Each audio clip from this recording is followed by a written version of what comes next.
पश्चिम बंगाल चुनावी विश्लेषण में आप सभी का बहुत बहुत स्वागत है। और आज हम बात करने वाले हैं पश्चिम बंगाल के लिए पहले चरण की 30 विधानसभा सीटों के लिए 27 मार्च को वोटिंग होनी है। और यहां पर वोटिंग के पहले विधानसभा सीटों पर सबसे बड़ा ताजा सर्वे क्या निकलकर सामने आ रहा है और यहां पर क्या कुछ बड़े आंकड़े सामने निकलकर आते हैं। और इन विधानसभा सीटों की बात की तो 30 विधानसभा सीटों पर यहां पर चुनाव है और सभी विधानसभा सीटों पर आपको महत्वपूर्ण जानकारी देने वाले हैं। आखिर 2016 में कहां से किसका पलड़ा भारी रहा है और कितनी विधानसभा सीटें इन 30 विधानसभा सीटों में से 2016 में बीजेपी, टीएमसी और कांग्रेस सीपीआई ने जीती थी। इसके बाद आपको फाइनल ओपिनियन पोल इन 30 विधानसभा सीटों के लिए देने वाले हैं, क्योंकि पहले चरण के लिए 27 मार्च को 30 विधानसभा सीटों पर चुनाव होना है। और इन 30 विधानसभा सीटों के लिए क्या कुछ यहां पर ताजा आंकड़े निकल कर आ रहे हैं, इस पर आपको कुछ बड़े आंकड़े देते हैं। सबसे पहले बात कर लेते हैं पश्चिम बंगाल की 2016 चुनाव के रिजल्ट क्या थे इन 30 विधानसभा सीटों के लिए जो आंकड़े बने हैं। बीजेपी एक भी सीट इन 30 विधानसभा सीटों पर 2016 में नहीं जीती थी। टीएमसी ने एक तरफा 27 विधानसभा सीटों पर यहां पर जीत हासिल की थी, जबकि कांग्रेस लेफ्ट ने सिर्फ 2 सीटों पर ही जीत हासिल की थी। इसके अलावा एक सीट जो है वो अन्य के खाते में गई थी। यानी कहा जाए 2016 टीएमसी के पाले में था, लेकिन 2021 के लिए क्या कुछ आंकड़े बांधने वाले हैं, क्योंकि 8 चरणों में ये चुनाव होना है। उस चुनाव से पहले चरण के लिए जो है 27 मार्च को यहां पर वोटिंग होनी है। और अगर बात करें 27 मार्च को जो वोटिंग होनी है वो 5 जिलों में यहां पर वोटिंग होनी है, जिसमें बांकुरा की 4 विधानसभा सीटों पर आपको आंकड़े देने वाले हैं। 9 सीट यहां पर पुरुलिया के लिए, 6 सीट यहां पर वेस्ट है मेदिनीपुर के लिए और 7 जो सीटें यहां पर चुनाव होना है 27 मार्च को वो ईस्ट मेदिनीपुर के लिए और 4 सीट जो है वो झारग्राम के लिए वोटिंग होनी है। लेकिन वोटिंग के पहले क्या कुछ आंकड़े निकल कर आ रहे हैं और किसका पलड़ा भारी इस समय नजर आ रहा है। जो आंकड़े यहां पर तैयार किए गए हैं, काफी समय से इसके लिए जो है आपकी राय भी ली गई थी। उसके बाद यहां पर जो है महत्वपूर्ण जानकारी इकट्ठा करने के बाद ये आंकड़े आपको यहां पर पहुंचाने का प्रयास कर रहे हैं। देखिए, सबसे पहले बात करते हैं डिस्ट्रिक्ट यहां पर पूर्व मेदिनीपुर की 7 विधानसभा सीटों के लिए पहले चरण की 30 विधानसभा सीटों पर आपको आंकड़े देने वाले हैं। सबसे पहले बात कर लेते हैं आखिर किसका पलड़ा यहां से भारी रहा था।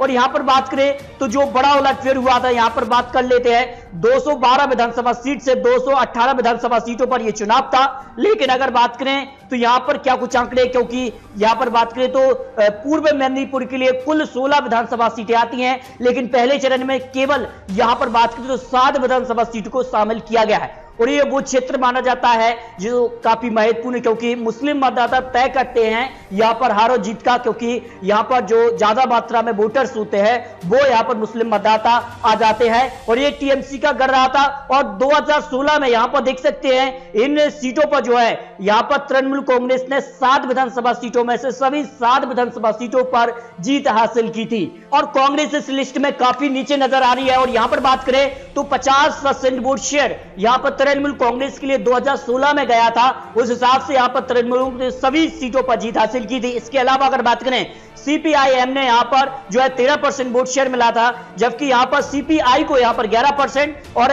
यहां पर निर्दलीय के लिए यहां पर 7% वोट शेयर और बीजेपी को यहां पर 6% वोट शेयर मिला था। लेकिन 2021 में काफी कुछ बदल चुका है और 7 विधानसभा सीटों पर जो आंकड़े बनते नजर आ रहे हैं उस पर आंकड़े की बात करें तो यहां पर किस प्रकार से यहां पर बीजेपी का खाता खुलता नजर आ रहा है। 102 सीट बीजेपी को इन 7 सीटों में से मिलने का अनुमान यहां पर लगाया गया है, जबकि टीएमसी को यहां पर एक यहां पर कह सकते जो मुस्लिम वोट बैंक है उसका फायदा मिलता नजर आ रहा है। और यहां पर 4 से 5 सीट यहां पर जो है टीएमसी यानी तृणमूल कांग्रेस के पाले में जा सकती है। हालांकि 2016 के मुकाबले 2 या 3 सीटों का नुकसान यहां पर टीएमसी को हो सकता है, जो आंकड़े यहां पर निकल कर आ रहे हैं। जबकि कांग्रेस लेफ्ट का खाता खुलता नजर नहीं आ रहा है यहां पर, क्योंकि कांग्रेस तो यहां पर जो है 2016 में भी काफी पीछे नजर आई थी और 2021 में भी काफी पीछे नजर आ रही है। यहां पर पूर्व मेदिनीपुर की 7 विधानसभा सीटों की बात कर रहे हैं। यहां पर बात कर लेते हैं डिस्ट्रिक्ट बांकुरा की 4 विधानसभा सीटों पर यहां पर चुनाव होना है पहले चरण के लिए। कुल मिलाकर 12 सीटें यहां पर आती हैं और चारों की 4 विधानसभा सीटों के आंकड़ों की बात करें तो इन 4 सीटों में से 2016 में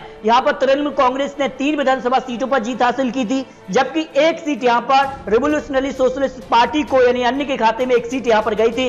यहां पर भी तृणमूल कांग्रेस का पलड़ा भारी नजर आ रहा है। लेकिन 2016 के मुकाबले 2021 में काफी कुछ बदल चुका है। कई बड़े नेता जो है बीजेपी ज्वाइन कर चुके हैं और बीजेपी ने उन्हीं को चुनावी मैदान में उतारा है। मध्य प्रदेश की तर्ज पर बंगाल में बीजेपी चुनावी रणनीति खेल रही है। क्या मध्य प्रदेश में जिस प्रकार से जीत बीजेपी को मिली थी उस हिसाब से क्या बंगाल में मिलेगी या नहीं, ये तो आने वाला समय ही बताएगा। लेकिन आंकड़े अब बीजेपी की तरफ जाते नजर आ रहे हैं, जो यहां पर आंकड़े बने हैं। देखिए यहां पर बात करें, यहां पर जो कह सकते हैं बांकुरा की सभी 12 विधानसभा सीटों पर 2016 में जो आंकड़े बने थे, इसमें अगर बात करें 40% वोट शेयर तृणमूल कांग्रेस को गया। वहीं यहां पर बात करें 23% वोट शेयर जो यहां पर सीपीआईएम को गया, जबकि कांग्रेस यहां पर तीसरे नंबर पर आई। 10% वोट शेयर कांग्रेस को यहां पर मिला था। इन 12 विधानसभा सीटों पर आंकड़े हैं। लेकिन जो 4 विधानसभा सीटों पर यहां पर पहले चरण के लिए 27 मार्च को चुनाव होना है, उनमें तृणमूल कांग्रेस का पलड़ा काफी भारी नजर आ रहा है। इसके अलावा अगर बात की तो भारतीय जनता पार्टी चौथे नंबर पर थी,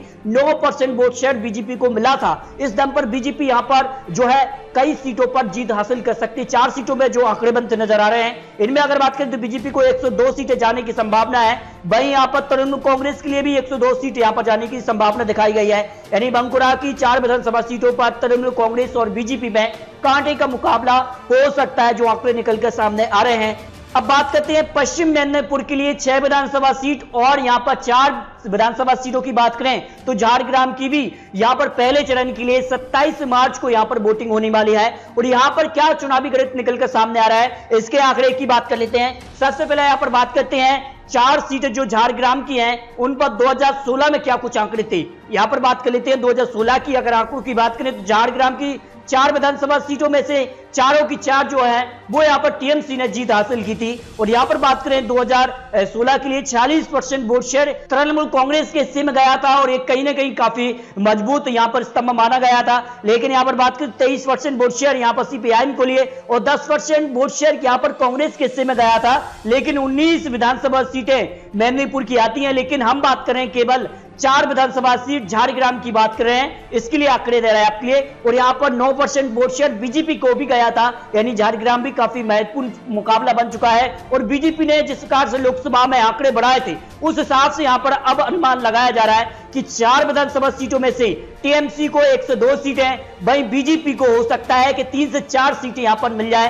टीएमसी को 1 सीट और बीजेपी को 3 सीट, इन 4 सीटों में से अनुमान लगाया जा रहा है। यह बड़ा उलटफेर हो सकता है। अब बात करते हैं पश्चिमी मेदिनीपुर की 6 विधानसभा सीटों पर जो 27 मार्च को चुनाव होना है, इसके लिए क्या कुछ आंकड़े 2016 में बने थे। और 2016 में जो है 6 की 6 सीटों पर जो है तृणमूल कांग्रेस ने यहां पर जीत हासिल की थी। पश्चिम मेदिनीपुर के लिए जो 6 विधानसभा सीटों पर 52% वोट शेयर यहां पर टीएमसी को मिला, जबकि यहां पर सीपीआईएम को यहां पर 22% वोट शेयर और भारतीय जनता पार्टी यहां पर तीसरे नंबर पर आई और यहां पर 10% वोट शेयर बीजेपी को यहां पर पश्चिम मेदिनीपुर के लिए यहां पर कह सकते हैं 19 विधानसभा सीटों पर मिला था। लेकिन यहां पर बात कर लेते हैं, काफी कुछ अब बदल चुका है और 2016 के मुकाबले 2021 में कई बड़े बदलाव देखने को मिले हैं। इस हिसाब से अब क्या कुछ आंकड़े बनते नजर आ रहे हैं। और यहां पर बात कर लेते हैं जो सीटों पर चुनाव होना है, यहां पर विधानसभा नंबर 5 की यहां पर केसरिया की बात करें यहां पर, इसके अलावा यहां पर जो यहां पर 228 नंबर विधानसभा सीट, इस पर चुनाव होना है। इसके अलावा यहां पर 15 नंबर, यहां पर 16, 17, 18 और 19 पर यहां पर जो है पश्चिम बंगाल के लिए 27 मार्च को यहां पर चुनाव होने वाला है। अब 27 मार्च को जो चुनाव होने वाला है, इससे पहले जो अनुमान इन यहां पर कह सकते 6 विधानसभा सीटों के लिए पश्चिम मेदिनीपुर के लिए लगाया जा रहा है, इसमें बीजेपी को जो है सबसे ज्यादा 3 से 4 सीटें मिलने का अनुमान इन 6 सीटों पर लगाया जा रहा है। क्योंकि बीजेपी यहां पर पलटवार करती नजर आ रही है। जिस प्रकार से यहां पर वोट शेयर में अभी 10% था, लेकिन 2021 में ये वोट शेयर जो है करीब 40% वोट शेयर के आसपास नजर आता जा रहा है, जो यहां पर एक्सपर्ट मान के चले। जबकि टीएमसी को बड़ा झटका है, सिर्फ 102 सीट ही मिल सकती हैं, जबकि 1 सीट अन्य के खाते में हो सकता है ये सीट यहां पर टीएमसी को ऐड हो जाए। तो कुल मिलाकर यहां पर बात करें तो 3 से 4 सीट यहां पर बीजेपी, जबकि 2 सीटों के आसपास टीएमसी यहां पर जीत हासिल कर सकती है। पश्चिमी मेदिनीपुर के लिए बड़े आंकड़े निकलकर सामने आ रहे हैं, जो यहां पर एक्सपर्ट ने रखे। अब बात करते हैं सबसे ज्यादा यहां पर पुरुलिया की 9 विधानसभा सीटों पर 27 मार्च को चुनाव होने वाला है और यहां पर क्या कुछ आंकड़े निकलकर सामने आ रहे हैं। देखिए यहां पर बात करें 9 सीटों पर, सबसे पहले बात कर लेते हैं 2016 में क्या कुछ आंकड़े थे। और इन 9 सीटों में से अगर बात करें तो 7 विधानसभा सीटों पर टीएमसी ने जीत हासिल की थी, जबकि 2 विधानसभा सीटों पर कांग्रेस ने जीत दर्ज की थी।